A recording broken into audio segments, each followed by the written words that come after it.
Flawlessly done. They keep staring at them. Stare at them. The tighter you lock your eyes, try as hard as you can. Sleep fast all the time. This circle's getting bigger to meet you. Sleep now.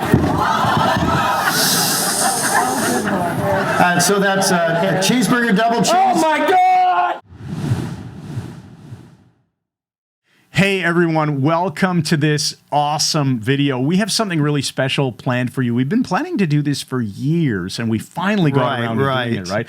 Years ago, I filmed a full stage hypnosis show. Mike did I've seen so many of your shows, they're all great, but this one was particularly freaking awesome. We got the whole thing on camera. We had your handheld mic recorded and the lav mic, so we got some secret stuff in the background.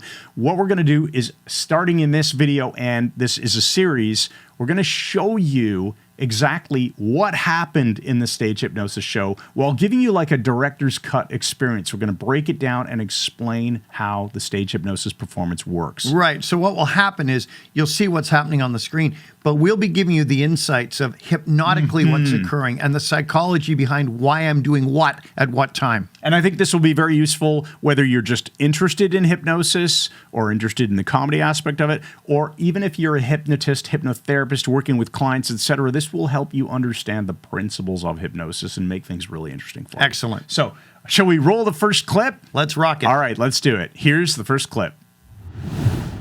But how many of you have never seen me before in your entire life? Raise your hand. Oh, fantastic. That means all the stupid lines are brand new to you. How many of you have? It looks like exactly the same people from here. So, hypnosis has been my life since I was 21, and right now, I just realized this morning, yesterday I asked Siri, and I'm 22,921 days old today. And most of those have been spent doing hypnosis, and I discovered it by accident. I was 12 years old. We came to Canada from England, and my father was concerned because I was watching way too much TV. And he wanted me to read more. He said, we're going to get you some books, lad, because that's how we talk up in the north of England, where I'm from. And so I said, all right, take me to a bookstore. So we went to a Coles bookstore. He said, any book you want, you can have. First one I saw, it said, hypnotize anyone instantly. And I was, whoa. But the subtitle nailed it. It said, force them to obey your every command. When you're a 12-year-old guy, you read that, you get some interesting ideas. So I figured, I'm going to learn the content, start on my friends, and gradually take over the planet, which I've been working on ever since. Not quite so successful on the second part of that. But so I started hypnotizing people. I started with my friend next door and stuck pins in his fingers, and he couldn't feel them. His name was Wayne Gibbs, and I ran into him about 8 years ago, and he's in his 50s now. He said, what are you doing these days? I said, hypnotizing people. He goes, oh, that's kind of weird. But I was really crap at it because I had this book, and it said you had to have a watch and swing it and all this stuff. And so I was trying with my friends. You're getting sleepy, you're getting tired. It would take like 20 minutes, and they just sort of go, whoa. But that was the extent of it. No real entertainment value there. Then they'd snap out of it. I mean, I obviously got better at it. Imagine how much the show would suck if I hadn't. Like, thank you for coming out. Drive safely. Winners don't do drugs, you know. All right, so that first clip was pretty cool. It was about 2-ish minutes or so. What was going on there? Okay, so this is designed to create humor right off the bat, to relax the audience and begin to establish prestige as well. The entire intention at the very beginning of the show with this pre-talk serves those different purposes. We want an audience who's involved, who's excited about it, who's laughing a lot, so they're in a great state, but they're seeing that I put the time in as well and learned for many, many years. Right. You're building prestige because you're talking about how you started doing this when you were 12 years old. Ha ha, wouldn't it have been hilarious if I hadn't improved? You know, the show would have been horrible. So yeah, I like it. You're getting them relaxed, you're adding humor and the specificity. Like I'm naming it was Wayne Gibbs, his actual name in the book by Walter Gibson. By giving that kind of specificity, it's explaining that this was a real event. It's not just a story to get a laugh. Right. You're getting their attention and you're making them laugh, feeling relaxed and ready to proceed. So excellent. Speaking of that, let's get to the next clip, shall we? I had a breakthrough, 18 years old, grade 9, over at a friend's apartment, middle of winter. Scarborough school system. Friend's apartment. And this guy, John Cole, had these amazing parties every Friday night. And I went over one night, and his apartment was just rocking. He's got all these people in. One guy's got a guitar, and he's playing Stairway to Heaven 50 billion times. And nobody would stop him in case he started on How's the Rising Sun. He's playing and playing, and someone says, shut him up! I said, maybe I should hypnotize him. Everyone goes, oh, cool, can you do that? I said, oh, yeah, I've been doing it for years. Yeah, not very well. And they said, oh, okay. And he said, yeah, I want to be hypnotized. We take the guitar off him, effectively disarming him. And 2 girls said, I want to be hypnotized too. So we put the 3 of them on a couch, and I grabbed a candle. I remember it was a candle because I was waving it around going, you're getting sleepy, you're getting tired. They're getting burned. I'm dripping wax all over them. You don't have to stand so close. Could be back here a bit. And then something new happened. All of a sudden, all of them at once, they just gone. And wow. And my friend whose apartment it was, he goes, wow. And I went, wow. And he said, what happens now? I said, I don't know. It's never worked this well before. He says, well, do something weird. And okay, see, the Rolling Stones were in town, and it was a topical thing. That's back before Mick started to look like Don Knotts. And I said, oh yeah, you check. I said, the next person who walks through the door of the apartment will be Mick Jagger. And I snapped the knot of it. And we wait to see what happens. And like half an hour passes, nobody shows up. It's like 11 o'clock. I thought it's not going to work. I did not know then that no amount of time will undo a properly set hypnotic suggestion. It could be 5 years later. You can hypnotize someone and say, you'll awaken at 2:30 in the morning on September 16th, 2082 and phone this number, and they will. So half an hour is nothing. And we're waiting.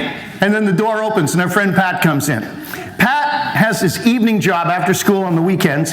He transferred to our school from Kingston, Jamaica. Pat does not closely resemble Mick Jagger, by his own admission. I see him come in and shoot, it's not going to work. Everybody goes, it's Mick Jagger! These 3 of them attacking him, like touching him and trying to get his autograph and stuff. Pat's totally freaked out. He's wondering, A, what have they been smoking? And B, where can he get some? What's happening? So I snapped them out of it. And I said, what did you experience? And the response changed my life. Because the one girl said, I knew it was Pat. It was absolutely him. But I heard myself saying it was Mick Jagger. So classic hypnotic dissociation. The other one said, no. It looked like a Jamaican guy, but I knew it really was Mick Jagger in disguise. Yeah, pretty elaborate. And the guy, he was the best. He said, I don't know what these 2 are talking about. I saw Mick Jagger. He walked through that door. I saw him. To him, it was complete. And everyone's response is different because you bring to the stage your own personal history, your own perceptual filters, your own belief systems, and all of these things will color and change what you experience. There is no right or wrong way to do hypnosis.